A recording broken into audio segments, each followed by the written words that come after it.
الحمد لله رب العالمين والصلاة والسلام على خاتم النبيين وعلى آله وصحبه أجمعين أما بعد فأعوذ بالله من الشيطان الرجيم بسم الله الرحمن الرحيم قال الله تعالى في سورة النساء يا أيها الذين آمنوا إذا ضربتم في سبيل الله فتبينوا ولا تقولوا لمن ألقى إليكم السلام لست مؤمنا تبتغون عرض الحياة الدنيا فعند الله مغانم كثيرة كذلك كنتم من قبل فمن الله عليكم فتبينوا إن الله كان بما تعملون خبيرا۔ ترجمہ: مومنوں، جب تم خدا کی راہ میں باہر نکلو تو تحقیق سے کام لیا کرو، اور جو شخص تم میں سے السلام علیک کرے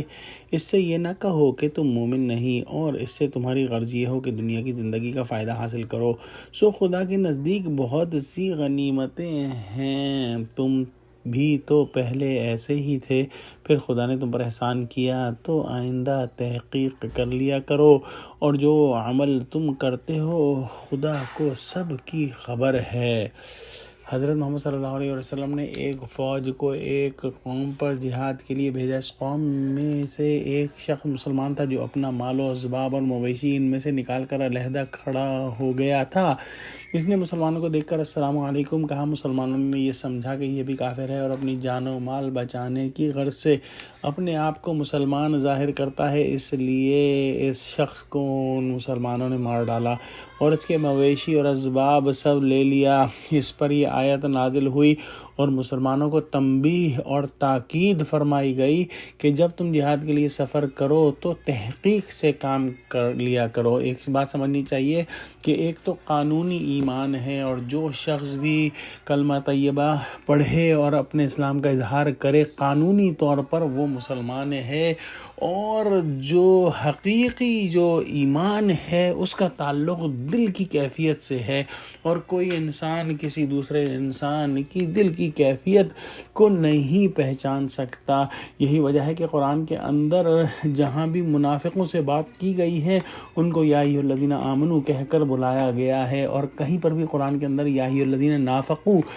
کا خطاب جو ہے وہ نہیں آیا، کیونکہ منافقین بھی زبانی طور پر اور قانونی طور پر مسلمان تھے۔ لہذا مسلمانوں کو یہ نصیحت کی جا رہی ہے کہ اگر کوئی اپنے آپ کو مسلمان کہتا ہو تو یہ مت کہو کہ تم مسلمان نہیں ہو۔ اللہ سبحانہ تعالیٰ فرماتا ہے کہ تم بھی پہلے ایسے ہی تھے، یعنی اسلام آنے سے پہلے تم بھی ایسے ہی تھے، اور جو ہے اب تو مسلمان ہو گئے ہو، اور اسلام سے پہلے تم ناحق خون کیا کرتے تھے، اور اب مسلمان ہو کر ایسا تم کو نہیں کرنا چاہیے، بلکہ جس پر مسلمان ہونے کا جو ہے وہ احتمال ہو اس کے قتل سے بچو۔ یہ مطلب بھی لیا گیا ہے کہ اس سے پہلے شروع زمانہ اسلام میں تم بھی کافروں کے شہر مکہ میں رہتے تھے، اور وہاں پر تمہاری جو ہے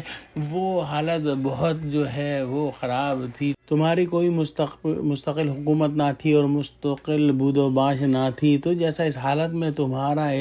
اسلام معتبر سمجھا گیا اور تمہارے جان و مال کی حفاظت اور رعایت کی گئی، ایسا ہی اب تم کو بھی اس طرح کے مسلمانوں کی رعایت و حفاظت لازم ہے۔ بلا تحقیق ان کو قتل مت کرو، احتیاط اور غور سے کام کرنا چاہیے۔ اللہ سبحانہ و تعالیٰ جو ہے وہ تمہارے ظاہر اعمال اور دلی اغراض سب پر مطلع ہے، تو اب جس کو قتل کرو محض اللہ کے حکم کے موافق قتل کرو، اپنی کسی غرض کا اس کے اندر دخل نہ ہو۔ اور یہ مقصد بھی ہے کہ اگر کوئی کافر فقط اپنے جان و مال کے خوف سے تمہارے روبرو اسلام ظاہر کرے اور دھوکہ دے کر اپنی جان بچا بھی لے تو اللہ تعالیٰ کو تو سب معلوم ہے، اس کے عذاب سے وہ نہیں بچ سکتا، مگر تم اس کو کچھ مت کہو، یہ تمہارے کرنے کی بات نہیں، یہ اللہ سبحانہ و تعالیٰ کا جو ہے وہ کام ہے۔ تو دعا کرتے ہیں کہ اللہ سبحانہ و تعالیٰ ہم کو قرآن کا فہم عطا فرما۔ آمین۔ وآخر دعوانا الحمد للہ رب العالمین، والسلام علیکم ورحمۃ اللہ وبرکاتہ۔